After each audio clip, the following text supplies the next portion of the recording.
이제는 723쪽이요. 이율과세에 관련된 내용인데요. 이율과세가 우리 조세특례 제한법에 되어 있고요. 우리 소득세법이 있는데 소득세법상의 197조 2가 이율과세는 용어가 법률 용어일까요? 아닐까요? 질문해 볼게요. 이다 아니다? 예? 아니다고 해줘요. 아니다. 예, 아닙니다.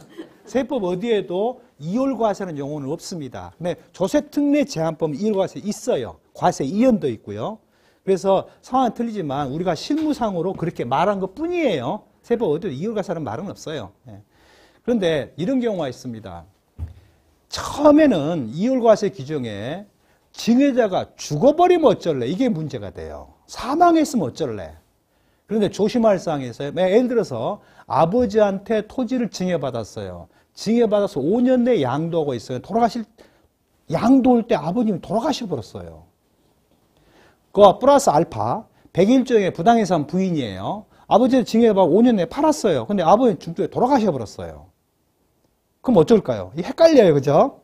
자, 부당해산 부인부터 생각해 봐요. 부당해산 부인은 반드시 특수관계가 성립 존속이 돼야 돼요. 그러면 101조 2항의 부당해산 부인 규정은 A가 B한테 증여했다. B가 5년 내에 C한테 팔았는데 B가 C한테 판 양도소득 금액을 누가 가져간다는 얘기예요? A가 가져간다는 얘기입니다. 그래서 이걸 증여를 가장한 매매 행위다. 조세법 목적이 있으니까 양도세를 누구한테 부과하겠다? 증여자한테 부과하겠다. 그러면 매매를 하는데 매각자금이 A가 돌아가셔버렸는데 A가 가져갈 수 있어요? 못 가져가요? 못 가져가죠. 그래서 그럴 때는 부당해산 부인을 못합니다. 그러니까 만약에 증여할 때는 사실혼 관계에 있는 부부였었어요. 근데 사실혼관 깨지고 나서 B가 C한테 팔았어요. 5년 내에 팔았어요. 그럼 부당해산 부인 할 수 있을까요? 못 할까요? 증여받을 때는 특수관계가 있었어요. B가 C한테 팔 때는 특수관계가 해소가 돼버렸어요. 그럼 부당해산 부인을 못해요. 예. 그러니까 혹시 가능하다면 그렇게 살아본 것도 괜찮아요. 대신에 재산은 뺏기는 거고요. 예. 그런데 그러면 이율과세는 어쩔래? 똑같은 이치로 넘어갔다가 이게 자꾸 말썽이 난 거예요. 그래서 배우자건 직계존비속관에 증여했다가 사망을 해도 적용을 한다라고 했어요. 한다고 했는데 배우자 관계만큼은 안 된다. 만약에 증여를 5년 내에 파는데 증여한 배우자가 사망했다고 한다면 그건 하지 말아라. 그러면 직계존비속은요. 아버지한테 토지를 증여받아 5년 내에 팔았어요. 이율과세 해야 돼요. 양도세 납세자는 누구예요? 수증자는 아들이에요. 아버님이 돌아가셨다 하더라도 뭐를 한다? 이율과세를 합니다. 배우자는 안 합니다. 배우자를 빨리 없애면 되겠네요. 사망의 경우입니다. 사망의 경우만. 자, 그러면 이런 경우도 있어요. 파양됐을 때. 증여받을 때는 입양 상태의 법률상 직계존비속이에요. 그런데 파양이 돼버렸어요. 입양이 무효가 되거나 입양을 취소해버렸어요. 그러면 법률상의 직계존비속 관계가 없어져 버리죠. 그럼 부당해산 부인은 못해요. 하지만 이율과세 규정은 적용합니다. 예. 약간 차이점이 있어요. 그걸 매우 조심하셔야 돼요. 723쪽에 박스 속에 이율과세 규정인 배우자 직계존비속의 과세 대상 자산은 딱 몇 가지다? 네 가지다는 얘기죠. 첫 번째가 부동산, 부동산 토지 건물이죠. 그 다음에 두 번째가 조합원 입주권, 그 다음에 분양권, 예, 그 다음에 특정성 이용권 및 관련 주식 등이란 얘기입니다. 그 다음에 해당 재산이 5년 이내 양도인데요. 5년 이내가 내년에 입법 예고된 것은 몇 년으로 바꾸겠다? 10년으로 바꾸겠다. 근데 부칙은 뭐라고 쓰겠다? 2023년 1월 1일 이후 증여분부터 적용한다 라고 했기 때문에 아직은 미확인 상태입니다. 나머지는 생각할 것 같고요. 그 다음에 725쪽에 이율과세 규정이라 한다면 수증자의 양도소득금액을 계산함에 있어서 수증자의 취득가액은 증여자의 취득가액을 한다라고 했어요. 근데 무슨 질문이 많냐면 수증자가 증여등기를 하면서 부담한 취득세, 등록세, 법무사 비용이 있다. 이 비용을 공제를 해줄 거냐 말 거냐 이거예요. 해주는 게 맞아요? 안 해주는 게 맞아요? 해준다고 해줘요. 틀렸어요. 안 됩니다. 왜 그러죠? 제가 누누이 말씀드렸잖아요. 취득가액이란 취득 실가 플러스 취득 부대 비용 등이라고 그랬어요. 그죠? 그렇다면 증여자의 취득가액을 수증자의 취득가액으로 한다고 그랬어요. 그러면 수증자가 증여 등기할 때 관련된 비용은 기타 비용은 넣을 수 있다, 못 넣는다? 못 넣는다는 얘기입니다. 그럼 반대로 증여받아서 양도할 때까지 자본적 지출비용, 양도비용이 들어있어요. 그렇다고 한다면 이 공제 된다, 안 된다? 된다. 그것은 취득한 후의 이야기니까. 그럼 자본적 지출비용과 양도비용 등은 취득가의 가산 항목은 아니잖아요. 그죠? 그렇기 때문에 기타 필요는 공제가 된다. 플러스 알파. 만약에 증여한 남편, 증여한 직계 존비속의 취득가를 확인이 안 된다. 그러면 어떻게 돼요? 환산가를 쓰게 되겠죠. 대신에 관련된 비용은 전혀 공제가 안 되겠죠. 그래, 이와 똑같은 이치로 부당해상 부인도 똑같은 이치입니다. 그래서 상황 틀리기 때문에 매우 조심하셔야 돼요. 그 다음에 부당해상 부인은 수증자가 부담한 증여세액을 환급받아야 돼요. 하지만 이율과세는 수증자가 부담한 증여세 산출세액을 기타 필요경비로 공제해 줍니다. 예, 그 약간 차이점은 있어요. 그래서 취득가액은 설명이 됐고요. 그 다음에 726쪽에 아래로 내려가는 방가로 2번이 있죠. 수증자의 취득가액일 때에 증여자의 취득가액을 쓰는데 그때 감가상각을 어쩔 거냐. 그렇다고 한다면 감가상각 누계액을 통째로 빼야 돼요. 다만 혹여라도 해당 재산의 평가가 보충적 평가 방법인 기준시가를 썼다고 한다면 설령 증여한 남편, 증여한 부모님의 취득가가 실가가 확인될지라도 실가 쓰면 안 돼요. 왜? 100조 1항에 써놨잖아요. 양도가를 기준시가로 쓴다면 반드시 취득가를 뭐로 써라? 기준시가로 써라. 그 다음에 양도가를 실가로 쓴다면 취득가도 실가로 써라. 그 실가 속에는 매매 사례가, 감정가, 환산취득가를 포함하는 개념이라는 얘기입니다. 그래서 감가상각 누계액을 반드시 빼라. 기준시가는 안 빼도 관계없어요. 그러면 등기부 등본상의 기재금액은 원래는 실가로 추정할 뿐이다. 하지만 그것도 어차피 맞는 금액이라고 한다면 취득 실가라는 얘기가 됩니다. 그럴 때는 감가상각 누계액을 빼셔야 돼요. 그 다음에 수증자의 기타 필요금액 추가할 공제 이미 설명을 했고요. 나머지 저기 720조 맨 밑에 가시면 로마 문자, 소문자, 반가로 3번이에요.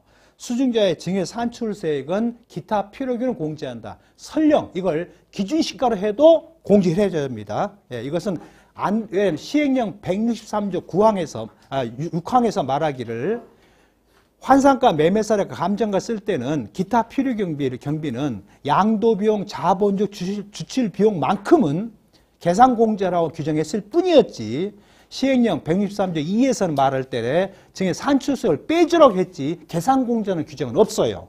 그래서 실제 들어간 산출세액만큼은 공제를 해준다라는 얘기가 되겠죠. 나머지는 생략하고요. 그 다음에 731쪽에 다 이율과세일 경우에 세율과 장특공제 관련입니다. 104조에 써져 있죠. 104조 2항에 3항이죠. 증여받은 재산이 혹여라도 90조 2에 따른 이율과세 대상이라고 한다면 세율의 적용은 보유년수의 기산일은 언제로 한다? 증여자가 취득한 때부터 한다. 95조 제4항 장기보유 특별공제를 할 때 양도소득 계산함에 있어서의 보유년수는 취득일로부터 양도할까지가 한다가 원칙입니다. 하지만 이율과세 대상 1대만큼은 증여자가 취득한 때부터 보유년수를 기산해서 장특공제를 해준다라는 얘기입니다. 그러나 부당해상 부인은 그런 규정이 없어요. 왜? 당연히 양도 납세가 문제 누구이기 때문에 증여자이기 때문에 당연히 증여자가 취득한 때부터 보유년수와 세율을 적용할 수밖에 없죠. 플러스 알파 합시다. 세율을 적용할 때 상속받은 재산인 경우라면 피상속인이 취득한 때부터 보유년수를 기산하죠. 근데 간혹 이 상속인이 아닌 사람이 있어요. 이것은 말은 상속인은 민법상의 법정상속인이에요. 법정상속인의 1순위가 누구예요? 직계 비속이에요. 2순위가 누구예요? 직계 존속이에요. 3순위는 형제 자매예요. 4순위는 육천의 친인척이에요. 그럼 배우자는 어디로 가요? 1순위와 2순위와 동격이에요. 만약에 어떤 남자가 있었는데 남자가 죽었어요. 혼인을 안 했어요. 혼인을 안 했으면 누구한테 가게 돼요? 직계 존속한테 가겠죠. 근데 직계 존속도 사망을 다 하셔버렸어요. 그럼 누구한테 가요? 형제 자매한테 가죠. 근데 만약의 경우에 사실혼 관계가 있는 여자가 있었어요. 그럼 어떻게 돼요? 그 사실혼 관계 여자한테 가요, 안 가요? 안 가요. 그러면 사실혼 관계가, 내가 사실혼 관계인 남자예요. 그럼 어떻게 해야 돼요? 재산이 100억이 있었어요. 그걸 그냥 눈먼을 여러 거 보고 있을 거예요? 소송해야 돼요. 예, 기업원에 대한 청구 소송을 해야 돼요. 그러면 담은 얼마라도 받는다는 얘기죠. 뭐, 그러면 변호사비 뭐 주면 되잖아요. 그죠? 이거에 예전에 한번 그런데 하여튼 그 농담 안 할래요. 농담하면 문제되니까 안 할래요. 그래서 세율과 장기 그때 법정 상속인이 아닌 자가 상속을 받는 경우가 있어요. 그러니까 아버님께 돌아가시면서 갑자기 마지막 유언을 하신 거예요. 내가 국민학교 5학년 때부터 좋아했던 여자가 있다. 그 여자한테 이 아파트를 줘라 라고 유언을 해버렸어요. 유언은 4가지가 있어요. 비밀증서, 구수증서, 자필증서, 녹음증서. 외에는 안 돼요. 예, 4가지만 민법이 인정해줘요. 딱 그 아버님이 돌아가시 직전에 녹음을 했어요. 그래가지고 이 재산은 김갑순이한테 줘라 해버렸어요. 자, 그러면 김갑순이가 이건 완전히 공짜죠. 예. 참, 나는 그런 여자 있으면 얼마나 좋을까. 아무튼 없어요. 예. 그 분이 그 재산을 상속 등기를 했어요. 그래가지고 매각을 했어요. 그러면 그 망자가 돌아가신 때부터 보훈연수를 적용할 거냐? 받자마자 혹시라도 유류분 반환 청구성 들어올까봐 잽싸게 팔아버렸어요. 그럼 단기양도 1년만 70%, 2년만 60%예요. 주택임은. 자, 그러면 어떻게 해요? 세율을 단기양도인 상속 개시일로부터 따질 겁니까? 망자가 취득한 때부터 따질 겁니까? 한번 말해봐요. 나요, 나. 내가 그 상황에 있어요. 어떻게 하실래요? 이것은 단기양도입니다. 거기서 말은 상속인은 법정 상속인을 말합니다. 그래서 세법의 상속, 징역 이런 식은 다 법정 관계에 있는 경우를 말하기 때문에 그 사람은 단기양도에 걸려요. 그럼 내가 그 입장이 되려면 어떻게 해야 돼요? 최소한 2년은 가야겠죠. 대신에 2년 기간 동안에 다른 상속인하고 사이관계가 유대관계가 좋아야 돼요. 혹시 유류분 반환 청구 들어오면 어쩔 거예요. 그죠? 정치적이에요. 그래서 그런 경우 생각하시게 되고, 733쪽에 위에 반거로 3번이 있죠. 1세대 1주택 비과세 판단을 위한 취득시기가 보유한 기산일 부당해산 부인이요. 우리 소득세법 154조 5항에 뭐라고 써놨냐면 보유기간은 뭘로 정한다? 뭐에 따른다? 보유기간은 95조 4항에 따른다고 돼 있어요. 95조 4항은 장기보유 특별공제는 취득일로부터 양도일 때까지의 보유년수를 적용한다. 다만 97조 2에 따른 이월과세 규정을 적용할 때는 증여자가 취득한 때부터 보유기간을 계산한다. 이렇게 써놨어요. 그러면 극단적인 예로 엄마로부터 별도 세대 아들이 아파트를 증여받았어요. 내일 팔아버려요. 그럼 어떻게 돼요? 비과세가 원론적으로는 안 돼요. 왜? 하루밖에 보유를 안 했으니까. 하지만 별도 세대 상태였잖아요. 그러면 모친의 보유기간과 내 보유기간 하루를 더해서 2년 이상이라고 한다면 뭐예요? 비과세가 된다는 얘기예요. 물론 증여받을 때 시점에 조정 대상지역이 있는 경우로 한다면 2년 살아야 돼요. 2년을 못 살았기 때문에 과세는 받겠지만 혹여라도 조정 대상지역이 아니라고 한다면 안 살아도 관계없잖아요. 그럼 곧바로 비과세가 된다. 그러면 장기보유 특별공제를 어쩔 거냐는 얘기예요. 장기보유 특별공제를 80%짜리 해줘야 돼요? 아니면 30%짜리 해줘야 돼요? 아니면 못 받아요? 배우자 이월과세 적용 대상이라고 한다면 취득일로부터 양도일까지 하는데 원칙적으로 이것에는 증여자가 취득한 때부터 보유년수를 계산하게 돼요. 예. 그런데 조건이 있죠. 2년 이상 거주를 못했다고 한다면 159조의 4의 시행령 규정을 위반하게 되죠. 2년 이상 거주한 때만 80%짜리 적용해준다고 했기 때문에 2년 이상 안 살았잖아요. 그래서 장특공제는 없어져 버려요. 그죠? 근데 세율은 뭐가 돼요? 세율은 어머니가 취득한 때부터 계산하겠죠. 그죠? 자, 나머지는, 그러면 이건 만약에 부당이상 분인을 한다면요. 부당이상 분인을 한다면 모친이 양도세 납세의무자니까 의문의 여지가 없죠. 예. 모친이 그 집을 하나밖에 없었어요. 그러면 비과세가 곧바로 돼버리죠. 물론 12억 초과 상담은 양도 차익은 과세 대상이 되겠지만요. 그 다음에 735쪽이에요. 여러 선배님 이러시다 보면 이런 경우가 강하게 만나요. 아무리 봐도 이 땅이 단기 양도예요. 예. 그리고 이게 비사업용 토지예요. 단기 양도 삭제하겠습니다. 비사업용 토지예요. 그런데 가만히 보니까 취득 시기가 2019년 3월 16일인가요? 네. 2009년 3월 16일부터 2002년 12월 말 사이에 취득한, 증여받은, 상속받은 토지예요. 그러면 이게 노무현 정권 때 비사업 토지가 제도가 입법화됐어요. 근데 이걸 너무 그때 어떤 일이 벌어졌냐면 세율이 10% 가산되죠. 그 다음에 장기보유 특별공제를 안 해줘 버리죠. 그 다음에 투기 지정지에 소재한 주택은 중과를 해버리죠. 그러니까 부동산 경기가 침체가 돼버린 거예요. 그러니까 한 나라의 경제가 부동산 경기가 침체가 되면은 문제가 될 수 있잖아요. 모든 경기가 다 침체돼 버리니까. 그래서 한시적으로 2008년도에 입법을 한 거예요. 2009년 3월 16일부터 2002년 12월 말 사이에 취득한 주택이거나 만약에 토지라고 한다면 중과세율을 적용 안 한다 했었어요. 그러면 그거의 대표적인 게 뭐예요? 토지하고 주택이에요. 그럼 어쩔 거냐가 뭐가 문제가 되냐면 주택이 문제가 돼요. 그때 투기 지정지역이 있다고 한다면 중과하겠다는 얘기예요. 장투공제를 안 해주겠다는 얘기예요. 근데 지금 투기 지정지역이라는 세법 조문이 살아있어요? 안 살아있어요? 안 살아있어요. 중과 규정이 있기는 해요. 근데 실효성이 없어요. 그거 다 해제해버렸어요. 일부 남아있긴 하지만 조정 대상 지역이라는 제도가 새로 신설된 거예요.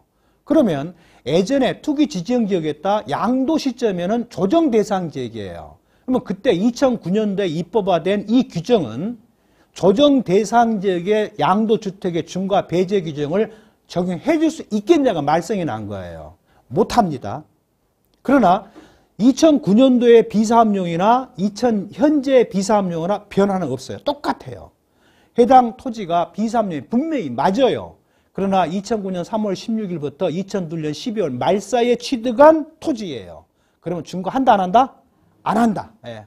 여기가 이게 블루오션입니다. 그러니까 항상 예외 규정을 많이 알수록 좋아요. 이렇게 덮어놓고 비사업용이다 하지 말라는 얘기죠. 이게 본법에는 없어요. 어디에 있어요? 부칙에 있어요. 부칙에. 그래서 부칙 규정을 꼭 기억하셔야 돼요. 그래서 혹시 선배님들이 공부하실 때에 또는 일하실 때 부칙 규정을 잘 기억하세요. 예, 혹시 마지막 단계에서 혹시 이러지 않을까? 그러면 취득의 원인은 한정되어 있을까요? 없을까요?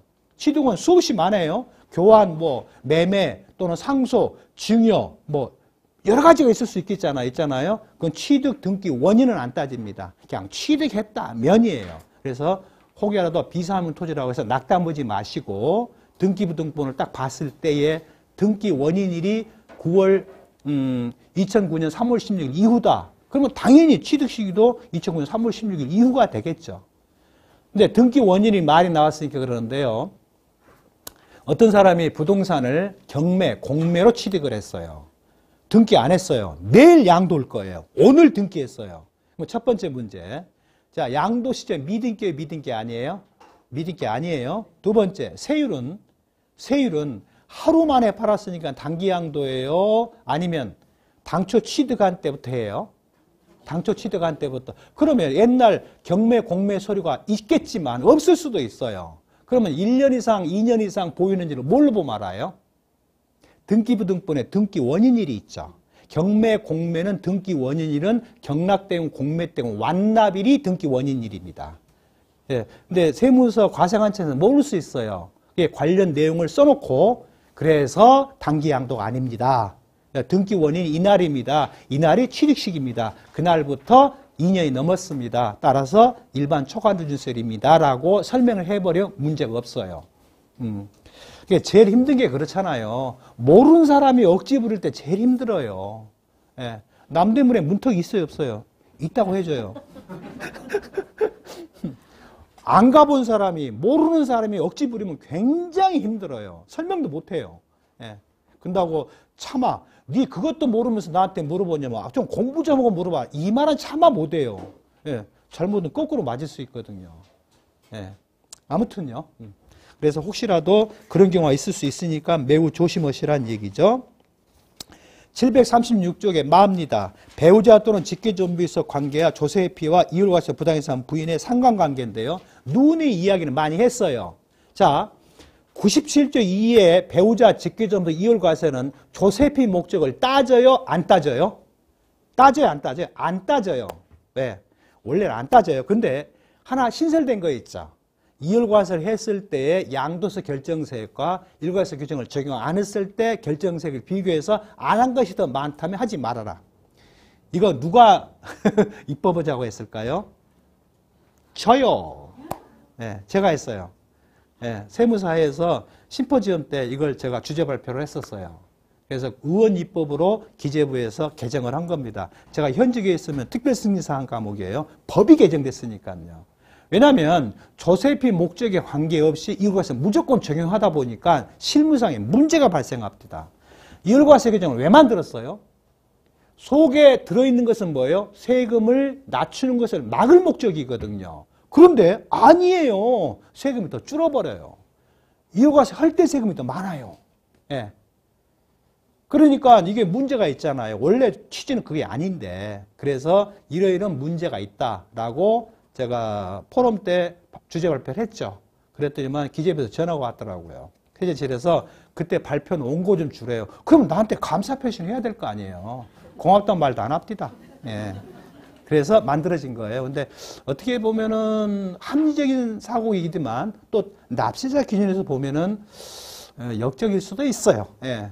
이게 아무튼 잘못된 것은 잘못된 거로 인정을 해야 돼요. 그래서 개정이 된 거고 신설된 겁니다. 그러나 101조 2항에 따른 조세피 목적은 반드시 있어야 돼요. 조세피 목적이 뭐예요? A에서 B로 갈 때에 A에서 B로 갈 때 뭘 내요? 증여세를 내겠죠. 증여세 결정세액. 그 다음에 B에서 요 5년 이렇게 C 갈 때 양도세 결정세액이 되겠죠. 그죠? A에서 C로 곧바로 갔을 때에 양도세 결정세액을 비교해서 이게 더 크다고 한다면 부당해상 부인을 해란 얘기입니다. 근데 통상적으로 이율과세에 관련된 안 했을 때 세금이 산출이 많을 때는요, 안 하지만 부당해상 부인을 와도 마찬가지예요. 그러니까 맥을 같이 해요. 그런데 간혹 부당해상 부인에 해당 토지가 또는 건물이 수용 협매수되는 경우가 있어요. 그러면 이율과세 규정은 수용 협매수되는 경우로서 사업인정 고시에 2년 이전에 증여받았다면 이걸 하지 말라고 했어요. 근데 부당해상 부인에는 그런 규정이 있어요, 없어요? 없어요. 무조건 부당해상 부인 해야 돼요. 예. 그 논리는 무슨 논리예요? 예전에는 증여해서 수용 협매수가 되면 보상금이 굉장히 낮았었어요. 그래서 심지어 재산을 뺏겠다라고 표현을 했잖아요. 그런데 요즘은 아니죠. 시가 보상을 하죠. 시가보다 더 많은 걸 보상을 하게 되죠. 그렇기 때문에 무조건 조세피 목적을 따져보셔야 됩니다. 그래서 상관관계에 관련 내용이 738쪽에서 739쪽까지 두 개를 비교해서 표로 만들어 놨어요. 여러 선배님들이 앞에 주저리 쓴 내용을 다 읽어보고 이 표를 보면 이 말이로구나 라고 기억을 하지만 안 읽어보고 이것만 읽어보면 이 말이 무슨 뜻이야 라고 오해가 생길 수 있습니다. 예, 그건 충분히 이해를 하시고요. 그 다음에 가업 상속재산 이율과세는 안 할랍니다. 거의 만날 일도 별로 없고요. 그 다음에요, 부당해상 부인입니다. 부당해상 부인인데 그냥 쭉 넘어가기 이미 다 말로 설명했으니까요. 저기 770쪽입니다. 770쪽에 이 내용을 설명을 했어요. 101조 2항 규정의 부당해상 부인과 법인세법 52조의 부당해상 부인과 상증세법 35조와 시행령 26조에 관련된 얻은 이익에 대한 증여세 부과 3개가 믹싱된 내용입니다. 믹싱된 내용을 유형별로 쪼갠 거예요. 개인과 법인을 2개 쪼개졌죠. 개인과 법인인데 다시 개인과 있을 때 없을 때 있을 때 없을 때. 그러면 한 개가 8개가 되죠.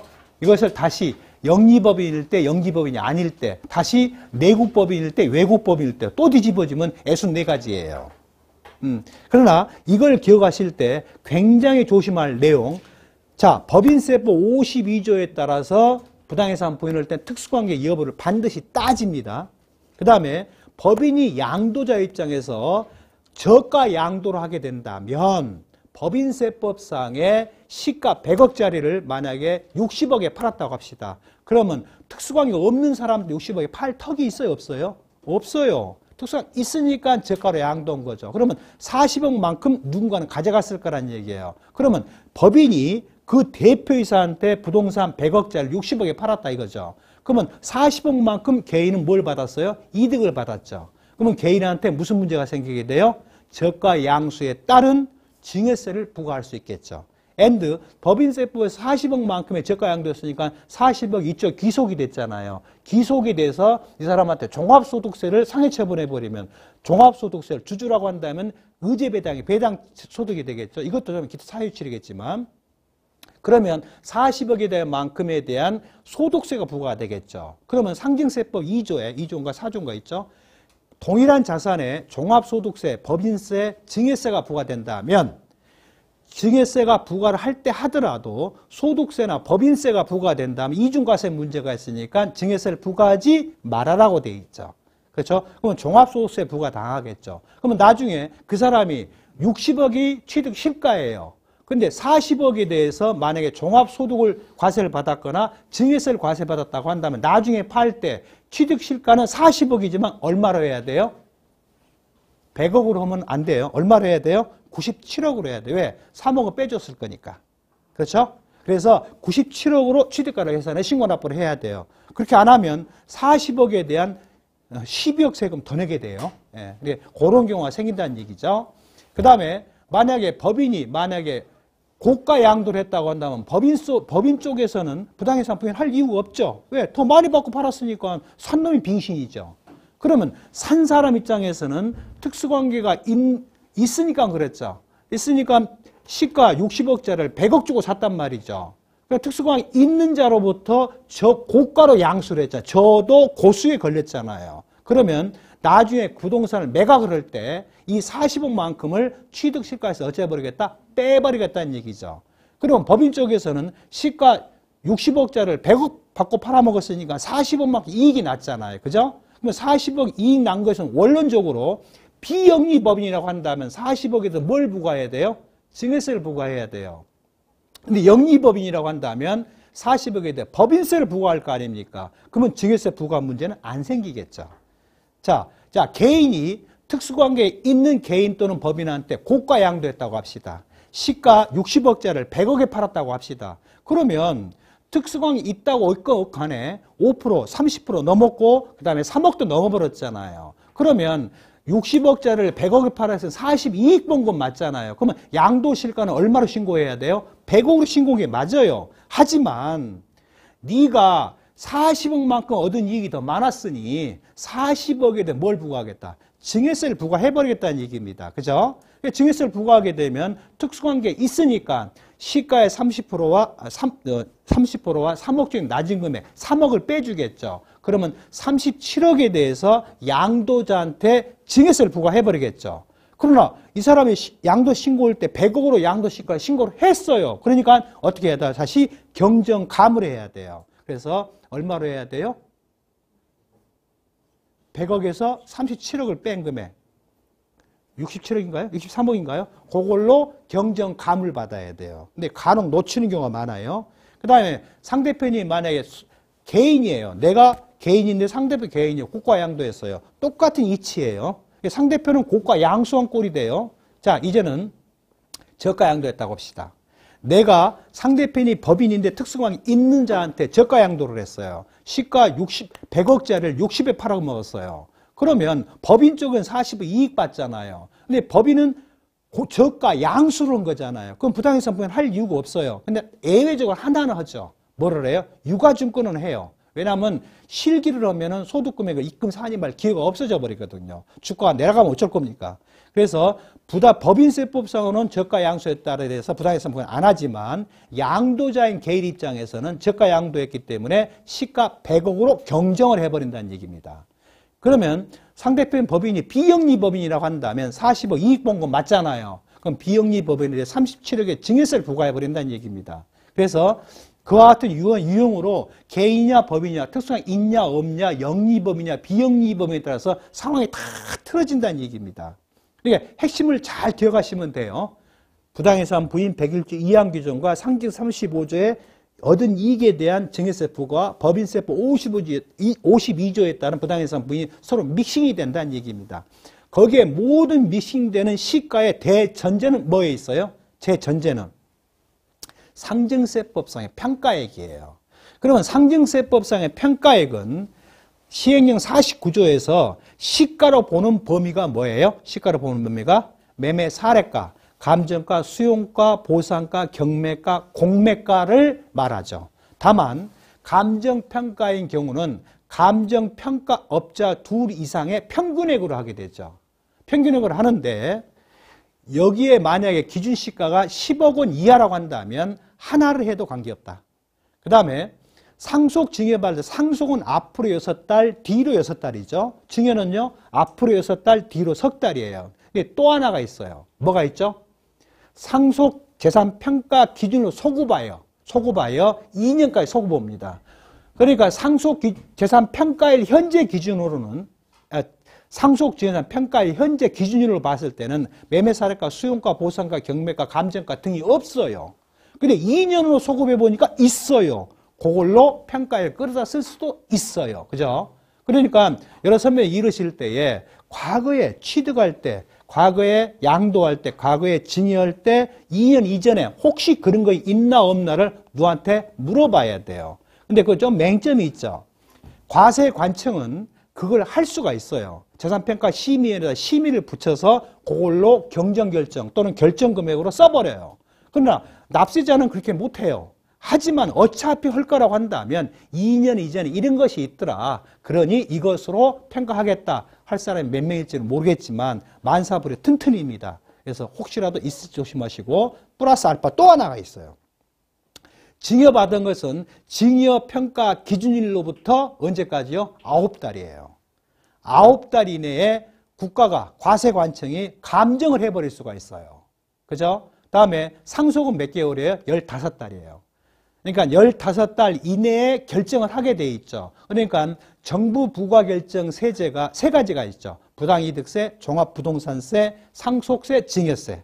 이 세 가지는 정부 부과결정 제도예요. 그렇기 때문에 상속 개시일 증여 재산평가 기준일로부터 9달, 증여는 9달, 상속은 15달 내에 과세관청이 평가해 버릴 수 있다. 이걸 시중에 쓰는 말로 무슨 말을 써요? 꼬마 빌딩 이렇게 표현을 많이 하죠.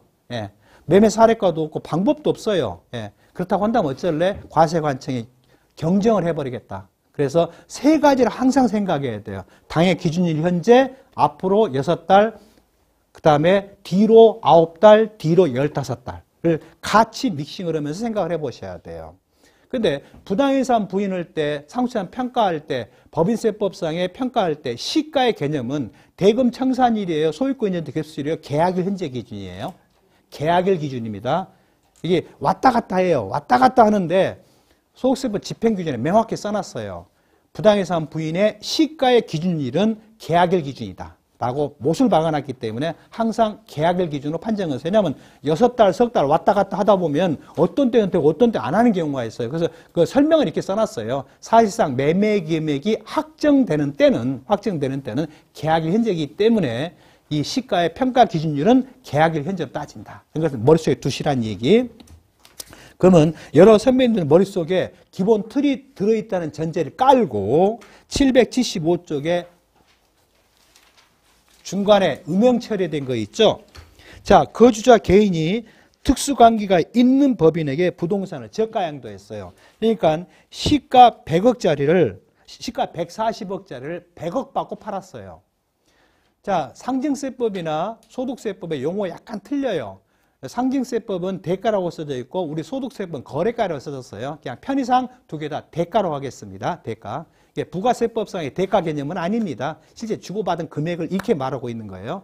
140억짜리를 100억에 팔았는데 특수관계 있는 법인에게 저가 양도했어요. 자, 먼저 양도자부터 생각해 봅시다. 40억을 적게 받았어요. 그렇죠? 그러면 부당해상 부인에 걸리겠죠. 투석 있으니까 양도권을 얼마로 경정해버려요? 140억으로 경정해버린다는 얘기죠. 그럼 법인 쪽에서는 저가 양수했죠. 40억만큼. 그러면 원론적으로 법인은 이걸 뭘 물어야 돼요? 증여세를 부담을 해야 돼요. 그러나 영리법인일 때는 법인세가 부과가 되기 때문에 나중에 고정상 처분할 때에 그 저가 양수 차이 금액만큼이 각 사람 소득금액에 들어가 볼 거니까 나중에도 문제가 없다라는 얘기입니다.